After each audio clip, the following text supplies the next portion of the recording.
Om Swastiastu. Assalamualaikum warahmatullahi wabarakatuh. Shalom Namo Buddhaya dan salam harmoni.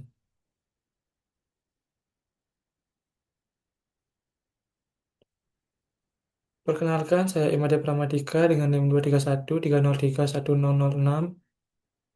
Di sini, pada kesempatan kali ini, saya akan mempresentasikan hasil jawaban ulangan akhir semester mata kuliah biokimia.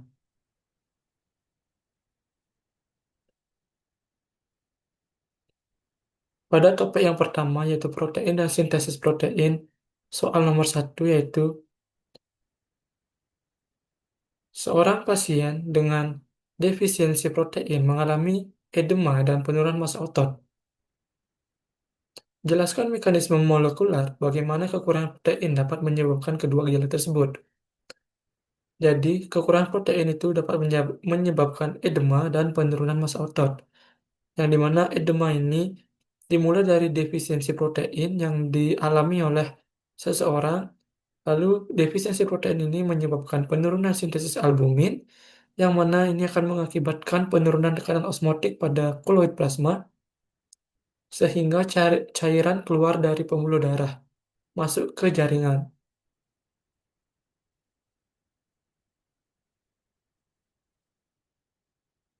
Lalu yang kedua adalah penurunan massa otot. Penurunan massa otot juga dimulai dari defisiensi protein yang dilakukan oleh seseorang atau seorang individu, yang mana defisiensi protein ini akan mengakibatkan asupan asam amino tidak cukup dalam tubuh, sehingga tubuh memecah protein, yang mana asam amino digunakan untuk sintesis enzim dan hormon, serta perbaikan jaringan ataupun sel lainnya dalam tubuh. Sehingga eh, penurunan massa otot terjadi karena protein ini pecah di otot oleh tubuh. Soal kedua yaitu dalam proses sintesis protein, antibiotik kloramfenikol menghambat aktivitas ribosom bakteri. Bagaimana pengaruhnya terhadap translasi dan kelangsungan hidup bakteri? Jadi antibiotik kloramfenikol menghambat aktivitas ribosom bakteri, khususnya pada unit 50S, sehingga mengganggu proses translasi protein yang esensial untuk sintesis enzim dan struktur sel, yang pada akhirnya menghambat pertumbuhan, replikasi, dan kelangsungan hidup bakteri. Soal ketiga, mutasi pada gen yang menyandi protein insulin menyebabkan terbentuknya protein yang tidak aktif. Jelaskan bagaimana perubahan pada urutan DNA dapat memengaruhi struktur dan fungsi protein. Jadi, mutasi pada gen insulin mengubah urutan basa DNA yang mengakibatkan perubahan urutan asam amino pada rantai polipeptida. Perubahan ini dapat memengaruhi lipatan tiga dimensi protein sehingga struktur aktif tidak terbentuk dengan benar. Hal ini mengakibatkan protein insulin menjadi tidak fungsional, tidak dapat berikatan dengan reseptornya, dan gagal mengatur kadar glukosa darah. Soal yang keempat, sel kanker menunjukkan peningkatan sintesis protein secara signifikan.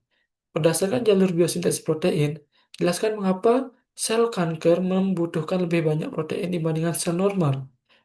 Jadi, sel kanker mengalami pembelahan dan pertumbuhan yang sangat cepat dan tidak terkendali, sehingga sel kanker membutuhkan lebih banyak protein yang digunakan sebagai bahan baku pembentuk enzim, hormon, dan komponen struktural sel.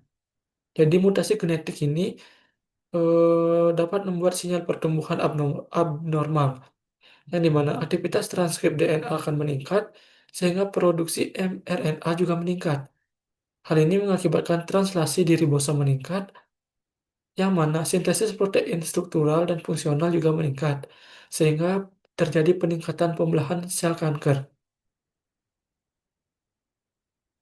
Soal yang kelima, seorang siswa melakukan percobaan in vitro translasi protein dan menambahkan RNase.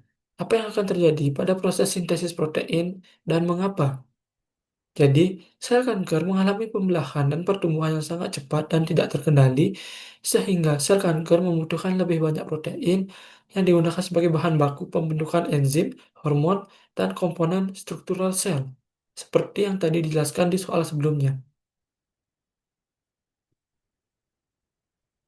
Selanjutnya pada topik kedua yaitu metabolisme asam amino. Soal yang pertama adalah seorang pasien mengalami kelainan metabolisme fenilalanin atau fenilketonuria atau PKU yang dimana soal ingin meminta penjelasan dari jalur metabolisme fenilalanin dan bagaimana defisiensi enzim fenilalanin hidroksilase menyebabkan gangguan neurologis. Jadi, fenilalanin dari makanan dikonversi oleh enzim fenilalanin hidroksilase yang dimana menghasilkan tirosin yang digunakan untuk sintesis dopamin. Ini akan berdampak pada fungsi otak dan saraf. Lalu fenilalanin dari makanan ketika tidak dikonversi menjadi tirosin karena enzim dari fenilalanin hidroksilase rusak yang mana akan mengakibatkan fenilalanin menumpuk dalam darah. Penumpukan ini akan menghasilkan senyawa toksik yang beracun bagi tubuh sehingga mengganggu perkembangan otak atau disebut dengan penyakit fenilketonuria.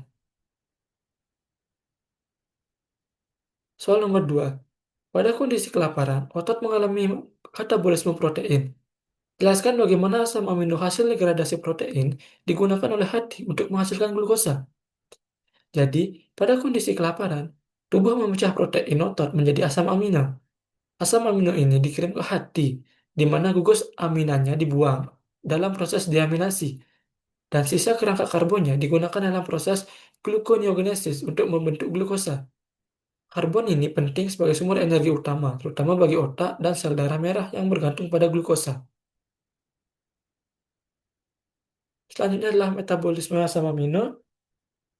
Soal ketiga, yaitu seorang atlet mengkonsumsi suplemen BCAA atau Branched Chain Amino Acid. Jelaskan manfaat dan potensi resikonya berdasarkan metabolisme asam amino cabang. Jadi, konsumsi BCAA atau leucin, isoleucin, dan valin diserap oleh otot, bukan di hati. Lalu digunakan dalam sintesis protein otot, yang mana terdapat manfaat dan juga resiko. Yaitu manfaatnya adalah pemulihan otot lebih cepat, penurunan kelelahan, peningkatan massa otot, lalu resikonya ketidakseimbangan asam amino, beban ginjal meningkat, dan gangguan metabolisme insulin, serta resiko toksisitas pada hati.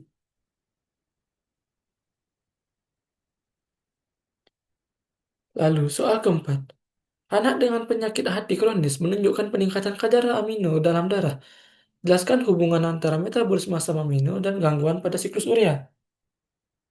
Jadi, pada anak dengan penyakit hati kronis, kemampuan hati untuk menjalankan siklus urea terganggu. Siklus urea adalah jalur utama tubuh untuk membuang kelebihan nitrogen dari metabolisme asam amino untuk atau dalam pembentukan amonia. Saat hati tidak mampu mengubah amonia menjadi urea secara efisien, amonia menumpuk dalam darah atau hiperamonemia. Amonia bersifat toksik, terutama terhadap sistem saraf pusat dan dapat menyebabkan gangguan neurologis seperti kebingungan, letargi, hingga koma jika tidak segera ditangani.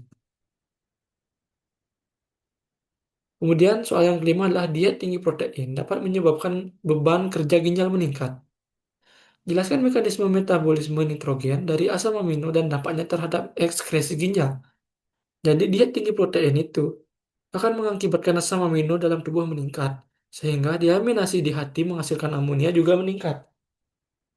Serta ini mengakibatkan NH3 diubah menjadi urea melalui siklus urea, yang mana urea dialirkan ke ginjal melalui darah, lalu ekskresi urea melalui urin.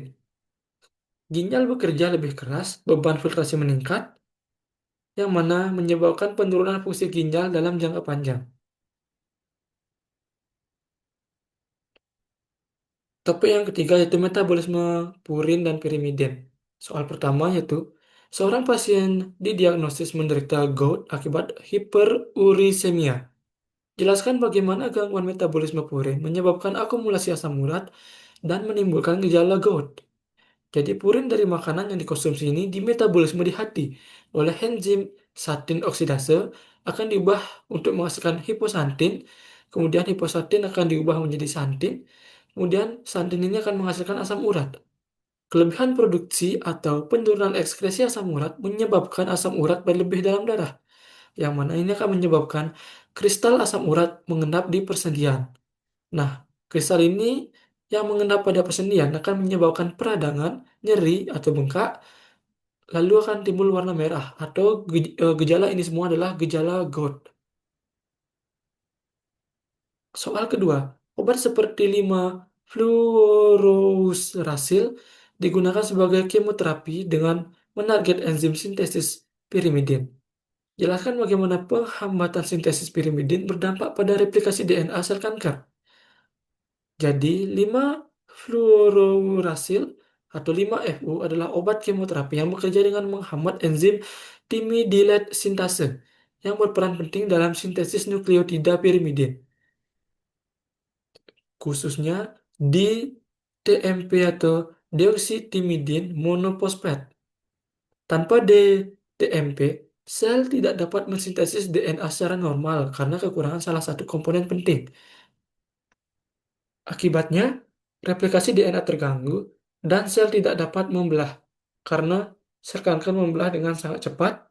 Penghambatan sintesis pirimidin oleh 5-FU akan secara selektif menghambat pertumbuhan dan kelangsungan hidup sel kanker. Soal yang ketiga, seorang anak mengalami kelainan genetik sindrom Lesch-Nyhan yang melibatkan gangguan pada enzim HGPRT. Jelaskan jalur metabolisme purin yang terganggu dan dampak neurologisnya. Jadi, mutasi gen HGPRT ini menyebabkan defisiensi enzim HGPRT, yang mana ini menghambat sel fake purin, yang mana sel fake purin ini merupakan daur ulang basa purin seperti hipoksantin dan guanin menjadi nukleotida. Nah, hal ini menyebabkan degradasi purin meningkat, sehingga asam urat juga meningkat, yang mana ini menyebabkan hiperurisemia yang menimbulkan gejala gout dan batu ginjal.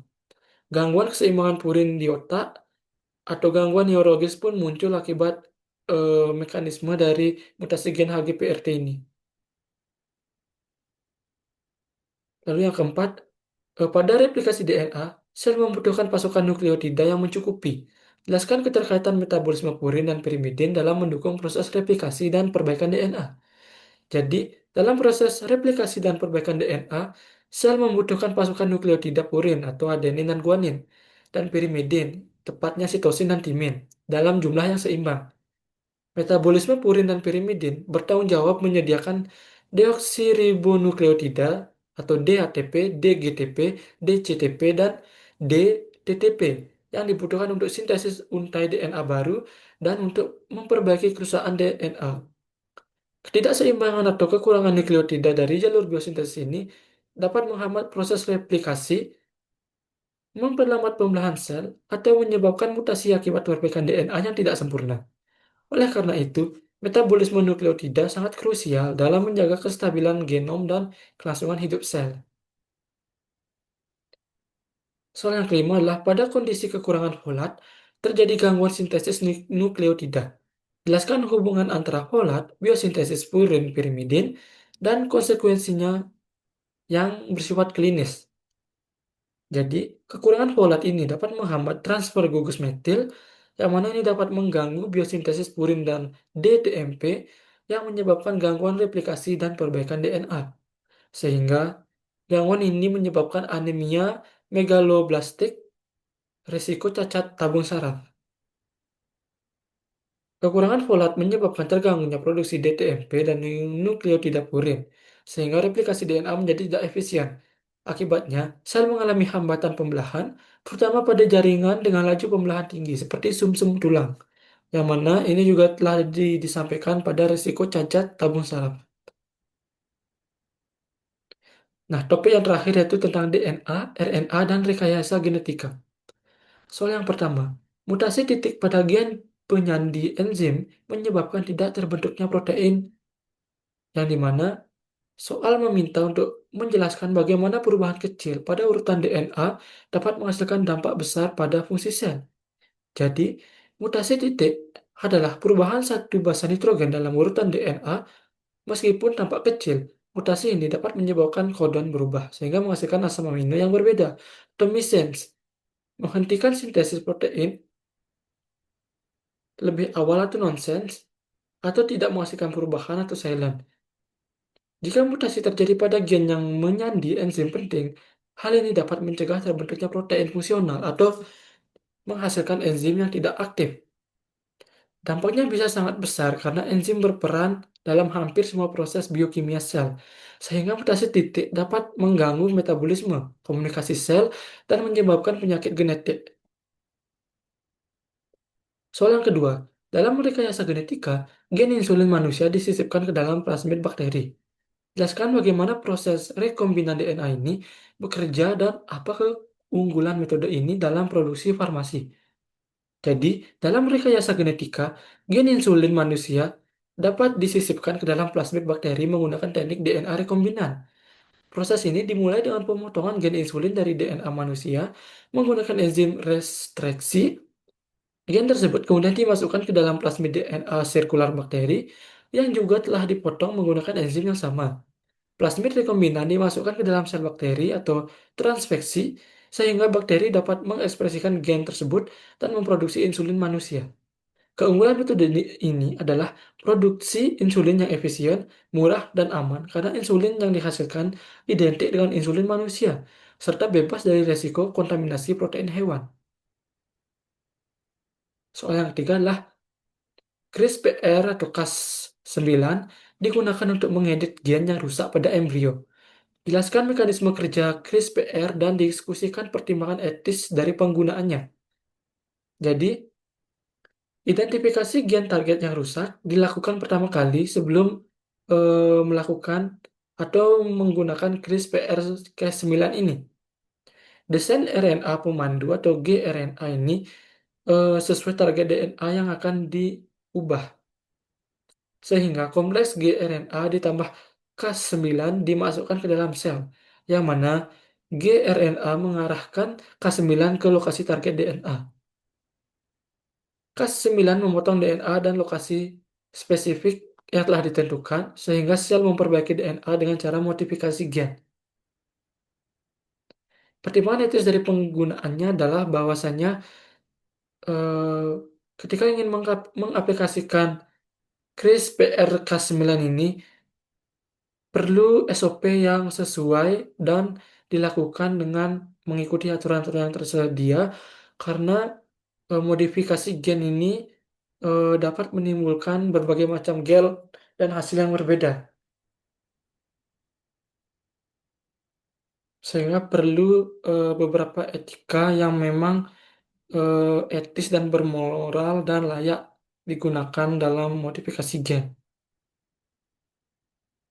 Kemudian rekayasa genetika digunakan untuk menciptakan tanaman transgenik tahan hama. Jelaskan bagaimana DNA asing dapat diekspresikan dalam tanaman dan sebutkan manfaat serta potensi risikonya bagi lingkungan. Jadi, rekayasa genetika pada tanaman transgenik melibatkan penyisipan gen asing, misalnya gen penghasil protein toksik untuk hama, ke dalam genom tanaman. Gen ini diekspresikan oleh tanaman seolah-olah merupakan gen asli, sehingga tanaman mampu menghasilkan protein pelindung yang membuatnya tahan terhadap serangan hama. Teknik umum yang digunakan adalah menggunakan Acrobacterium tumefaciens atau metode genegum. Nah, manfaatnya adalah dapat mengurangi penggunaan pestisida kimia, meningkatkan hasil panen dan ketahanan tanaman, serta efisiensi biaya pertanian. Sedangkan resikonya adalah dapat menyebabkan resistensi hama dalam jangka panjang, resiko transfer gen ke spesies liar atau penyebaran gen, serta gangguan keseimbangan ekosistem. Soal yang terakhir adalah produk makanan hasil rekayasa genetika seperti jagung BT banyak beredar di pasaran. Sebutkan dan jelaskan dua manfaat dan dua kerugian dari konsumsi produksi hasil rekayasa genetika tersebut bagi manusia dan lingkungan. Jadi, manfaat yang pertama adalah mengurangi paparan pestisida kimia, yang dimana tanaman seperti jagung BT menghasilkan protein toksik terhadap hama, sehingga mengurangi kebutuhan penyemprotan pestisida.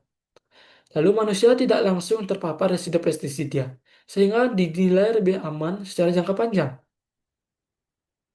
Manfaat yang kedua adalah meningkatkan produktivitas pangan. Hasil panen yang lebih tinggi karena tanaman lebih tahan terhadap hama, serta membantu ketahanan pangan dan ketersediaan bahan makanan dalam jumlah besar.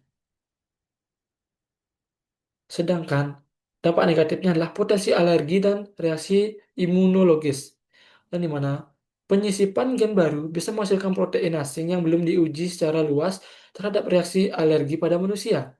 Resiko dampak ekologis jangka panjang, serta tanaman transgenik dapat mengganggu keanekaragaman hayati, yang di mana gen tahan hama berpotensi menyebar ke tanaman liar atau gen flow, atau menyebabkan evolusi hama yang kebal. Baik, sekianlah presentasi saya terkait dengan soal ulangan akhir semester dari biokimia. Jika ada salah kata yang saya ucapkan secara sengaja maupun tidak sengaja, saya mohon maaf dan saya akhiri dengan Parma Santi. Om Santi, Santi, Santi. Om. Waalaikumsalam warahmatullahi wabarakatuh. Shalom, nama budaya dan salam harmoni.